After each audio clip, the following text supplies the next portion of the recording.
Bonjour Sébastien Chenu. Bonjour madame.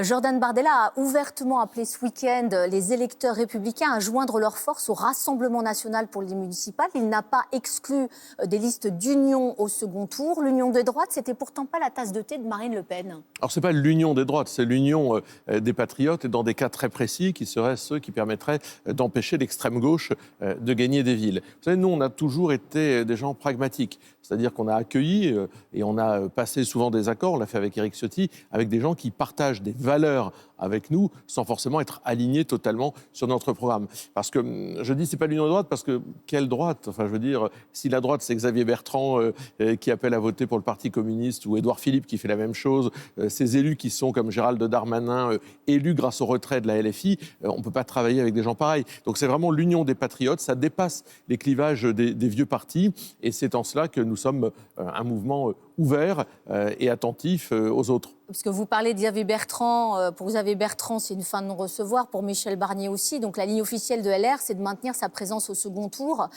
sans naturellement fusion avec le RN. Vous pensez que l'union des droites, ça pourrait quand même fonctionner? Et surtout où? Est-ce que vous pensez par exemple à Marseille? Non mais nous, on n'est pas pour sauver la droite, si vous voulez. Nous, on veut sauver les Français, sauver les villes de la gestion délétère de la gauche et de l'extrême gauche. La gauche au pouvoir, c'est une ville ruinée, c'est une ville insécurisée et il n'y a pas de contre-exemple à ce que je dis. Donc nous, ce que nous considérons, c'est qu'on doit rassembler très largement. C'est nous les pivots de l'opposition. En réalité, c'est nous qui sommes le premier parti politique de France, le premier parti d'opposition. C'est donc autour de nous que le rassemblement doit se faire. Et quand j'entends Xavier Bertrand, Michel Barnier qui ne veulent pas travailler avec nous, je m'en réjouis. Michel Barnier qui disait il y a quelques jours encore qu'il s'était mis à prendre conscience du problème de l'immigration en 2021. Xavier Bertrand qui a financé le lycée Averroès. On n'a pas du tout envie de travailler avec ces gens parce qu'ils ne sont probablement d'ailleurs pas la droite, mais surtout, ils sont incapables et leurs résultats sont évidemment très, très mauvais dans les portefeuilles qu'ils ont eu à gérer. Donc nous, on est là pour sauver les Français, on n'est pas là pour sauver la droite, et notre message, il s'adresse bien au-delà, évidemment, de la droite. À Toulon, par exemple, Laure Lavalette est engagée, mais sans étiquette RN. D'une part, pourquoi? Et est-ce que vous avez, d'autre part, de bons espoirs sur cette ville? Oui, on a vraiment de très bons espoirs sur Toulon. Laure dépasse l'étiquette du Rassemblement national, comme Louis Alliot l'avait fait d'ailleurs à Perpignan. C'était pas pour ne pas faire peur? Non, bon, vous savez, à Toulon, il y a déjà eu beaucoup d'élus du Rassemblement national. Tous les députés, sauf un du Var, sont au Rassemblement national. Donc, le moins qu'on puisse dire, c'est que le Rassemblement national, à Toulon, il ne fait pas peur, il attire. Et je note que même Mohamed Altrad, qui est un adversaire du Rassemblement national, déclare ces jours-ci dans la presse qu'il trouve Laure Lavalette brillante. Donc, vous voyez, nos candidats, non seulement ils sont implantés, ils peuvent gagner, mais ils suscitent même l'admiration de nos adversaires. Donc je pense qu'effectivement, à Toulon, on est sur le bon chemin. À Marseille également, d'ailleurs. À Paris, ça semble beaucoup plus compliqué pour Thierry Mariani, le candidat RN, qui stagne autour de 5% dans les sondages, alors que Sarah Knafo pour Reconquête d'Éric Zemmour s'envole, elle est autour de 10%. Est-ce que c'est lui qui fait une mauvaise campagne ou est-ce que c'est elle qui en fait une bonne?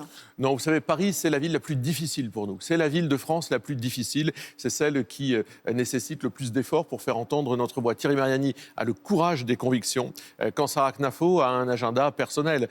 Sarah Knafo ne sera pas élue maire de Paris. Sarah Knafo est prête à dealer avec Rachida Dati, alors que Thierry Mariani, il porte des convictions, il porte un autre choix politique. Et moi, je dis aux électeurs qui sont tentés par le vote patriote à Paris, c'est Thierry Mariani, le candidat patriote. Les autres sont des candidats, Sarah Knafo compris, du système qui cherche uniquement à exister. Nous, on défend des idées, c'est ce que fait Thierry Mariani. Mais pourquoi ça ne marche pas? Pourquoi ça ne prend pas dans les sondages, en tout cas? Bon, écoutez, pour l'instant, ce ne sont que des sondages, mais Paris, c'est une ville difficile. Et d'ailleurs, ce en quoi Thierry Mariani est courageux, il est député européen, il a une compétence, il a une analyse de la situation et il a surtout une différence d'idées et de propositions pour l'avenir de Paris. Donc moi, je crois que la campagne, vous savez, les campagnes, elles viennent en réalité de commencer. On parle depuis très peu de temps des campagnes électorales municipales et je pense que Thierry Mariani va nous permettre de faire rentrer des élus du Rassemblement national dans les arrondissements, au Conseil de Paris et faire entendre la voix des patriotes face à un système qui, encore une fois, cherche uniquement à se survivre.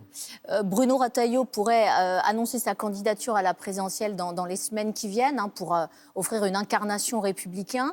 Est-ce qu'il peut vous faire de l'ombre dans une campagne présidentielle, Bruno Retailleau? Parce que finalement, mis à part sur l'économie, vous parlez à peu près le même langage? Non, mais je ne suis pas persuadé que Bruno Retailleau puisse nous faire de l'ombre. On n'avait plus entendu parler de lui depuis sa sortie un peu piteuse du gouvernement. Ses résultats ont été très mauvais lorsqu'il a été ministre macroniste. LR, ça représente 5% des voix, moins de 5% des voix, Valérie Pécresse à l'élection présidentielle. Donc en fait, les Républicains devraient se poser la question de ce qu'ils souhaitent. Ils ne peuvent pas avoir un pied en Macronie et dire à leurs électeurs qu'ils représentent l'opposition. En réalité, ce parti politique, c'est un parti de trouillards, c'est un parti de gens qui ne sont pas capables de mener une autre politique. On le voit, Bruno Retailleau, encore une fois, ministre de l'Intérieur, c'était quand même pas glorieux. Et donc aujourd'hui, non seulement on n'a pas peur de Bruno Retailleau, chacun a le droit d'être candidat à la présidentielle. Moi, j'ai absolument aucun mépris pour cela, mais je dis simplement qu'il ne peut pas créer les conditions de l'alternance, Bruno Retailleau. Il n'est pas un candidat à l'alternance, il est un ancien ministre d'Emmanuel Macron, il en accepte les logiques, mais il emporte aussi un bout du bilan. Et c'est ça qui est dramatique pour LR, c'est que désormais, LR, avec ses ministres au sein du gouvernement, Mme Genevard à l'agriculture, M. Retailleau hier à l'intérieur, porte un morceau du bilan de la Macronie. Un mot encore de la présidentielle. Dans un sondage de la Tribune dimanche, Marine Le Pen supplante Jordan Bardella sur sa stature présidentielle, sa capacité à faire face à une crise majeure et sur les enjeux internationaux. Ça veut dire qu'elle reste la meilleure candidate pour le Rassemblement national ? Marine Le Pen est probablement la plus expérimentée en termes de campagne électorale présidentielle. Elle en a quelques-unes dans les jambes. Elle s'est beaucoup intéressée à l'international du fait de son statut, évidemment, de présidente de parti hier, de présidente de groupe à l'Assemblée nationale aujourd'hui, de député européen longtemps. Et c'est ce qui, je crois, lui donne cette capacité, ce profil qui correspond bien à ce qu'on attend pour un président de la République. Donc Marine Le Pen, aujourd'hui, est notre candidate à l'élection présidentielle. Nous, on souhaite que justice soit faite, justice lui soit rendue et qu'elle puisse évidemment porter nos couleurs quand Jordan pourra mener la politique du gouvernement. Et on sait qu'il faut attendre naturellement la décision de l'appel qui va se rendre avant l'été. Mais avec 5 ans d'inéligibilité requis, la porte semble quand même se refermer petit à petit pour Marine Le Pen. C'est plus un trou de souris, c'est un trou de fourmi. Ça, c'est les réquisitions du parquet. Dans les heures qui viennent, vous allez entendre la défense.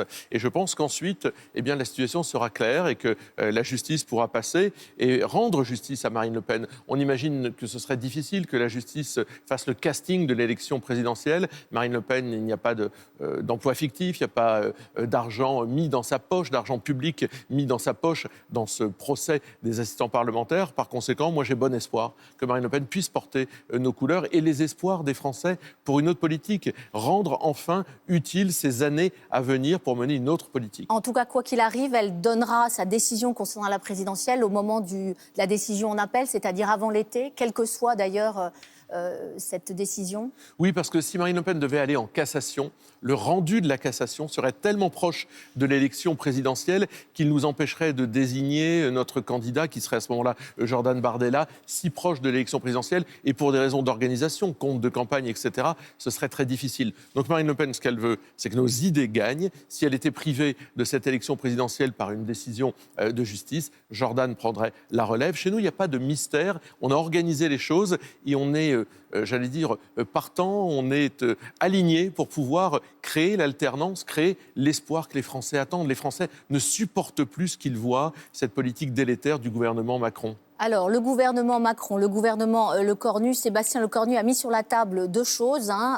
La réforme de l'AME, l'aide médicale d'État, c'est donc ce dispositif qui permet aux étrangers en situation irrégulière d'avoir leurs soins de santé pris en charge, avec notamment une lutte contre la fraude.